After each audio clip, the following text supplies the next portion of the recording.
Hello दोस्तों, आज हम बात करेंगे महाराष्ट्र की राजनीति में हुए एक ऐतिहासिक घटनाक्रम के बारे में।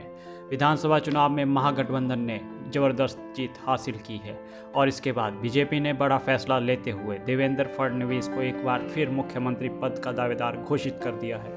4 महीने पहले बीजेपी लोकसभा चुनाव में संघर्ष करती नजर आई थी, लेकिन अब फडणवीस के नेतृत्व में पार्टी ने वापसी कर सबको चौंका दिया है। उनके चर्चित बयान "मैं समंदर हूं, लौट कर आऊंगा" अब सच होते दिख रहे हैं। आखिर क्या है देवेंद्र फडणवीस की इस जीत का राज? कैसे उन्होंने आरएसएस के साथ मिलकर हिंदुत्व और विकास के मुद्दों को साधते हुए विरोधियों को मात दी? और सबसे बड़ा सवाल, क्या अब महाराष्ट्र की राजनीति एक नए युग में प्रवेश कर रही है? इन सभी सवालों के जवाब लेकर आए हैं हम आपके साथ, तो चलिए शुरू करते हैं। महाराष्ट्र विधानसभा चुनाव में महागठबंधन को ऐतिहासिक सफलता मिलने के बाद भारतीय जनता पार्टी ने देवेंद्र फडणवीस को विधायक दल का नेता और राज्य का अगला मुख्यमंत्री घोषित किया है। केंद्रीय मंत्री निर्मला सीतारमण ने दिल्ली से आकर इस फैसले पर मुहर लगाई।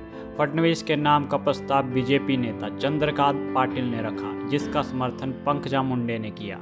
4 महीने पहले लोकसभा चुनाव में महाराष्ट्र में बीजेपी बड़ी हार का सामना कर रही थी। पार्टी दहाई का आंकड़ा भी नहीं छू पाई थी, जिसके बाद फडणवीस के राजनीतिक भविष्य पर सवाल उठने लगे थे।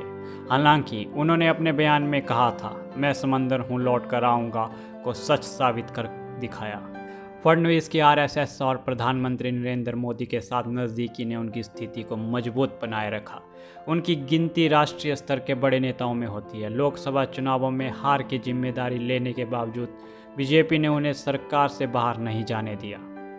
चुनावों के दौरान मराठा और ओबीसी आरक्षण के मुद्दों ने राजनीति को गरमाया। मनोज रांगे और लक्ष्मण हांके के आंदोलनों के बीच संतुलन साधने में फडणवीस ने अहम भूमिका निभाई। उन्होंने सीधे बयानबाजी से बचते हुए रणनीतिक रूप से मुद्दों को संभाला, जिससे बीजेपी को कुछ हद तक ओबीसी वोटों का लाभ हुआ। देवेंद्र फडणवीस ने हिंदुत्व और वोट जिहाद जैसे मुद्दों को ग्रामीण इलाकों में प्रचार का केंद्र बनाया। उन्होंने बीजेपी की योजनाओं जैसे लाट की बहन योजना के जरिए देवा भाव की छवि मजबूत करने की कोशिश की। अब हम जानेंगे फडणवीस की राजनीति का सफर कैसे शुरू हुआ। देवेंद्र फडणवीस ने 1992 में नागपुर नगर निगम में पार्षद के रूप में राजनीति शुरू की।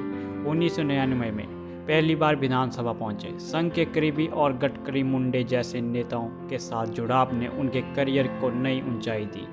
2014 में गैर मराठा नेता के रूप में मुख्यमंत्री बनकर उन्होंने इतिहास रचा। 2019 में शिवसेना बीजेपी गठबंधन टूटने के बाद फडणवीस की राजनीति में बड़ा मोड़ आया।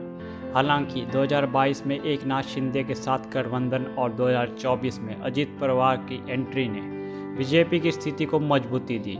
फडणवीस ने अपनी कूटनीति से इन सभी घटनाक्रमों में अपनी अहम भूमिका बनाए रखी। विधानसभा चुनाव में महागठबंधन को मिली जीत और फडणवीस की नेतृत्व क्षमता ने यह साबित किया कि महाराष्ट्र में बीजेपी और महागठबंधन के लिए उनकी भूमिका अनिवार्य है। अब राज्य के मुख्यमंत्री के रूप में फडणवीस की वापसी को एक नई शुरुआत माना जा रहा है। देवेंद्र फडणवीस की ये वापसी न सिर्फ बीजेपी के लिए बल्कि पूरे देश की राजनीति के लिए एक बड़ा संदेश है। अब सवाल यह उठता है कि क्या महाराष्ट्र में बीजेपी का ये नया कदम राज्य की सूरत बदल देगा या विपक्ष इसका कड़ा जवाब देगा? आज के लिए बस इतना ही। मिलते हैं अगली वीडियो में। तब तक के लिए अगर आपको वीडियो अच्छी लगी हो तो वीडियो को लाइक, शेयर और चैनल को सब्सक्राइब जरूर करें। धन्यवाद।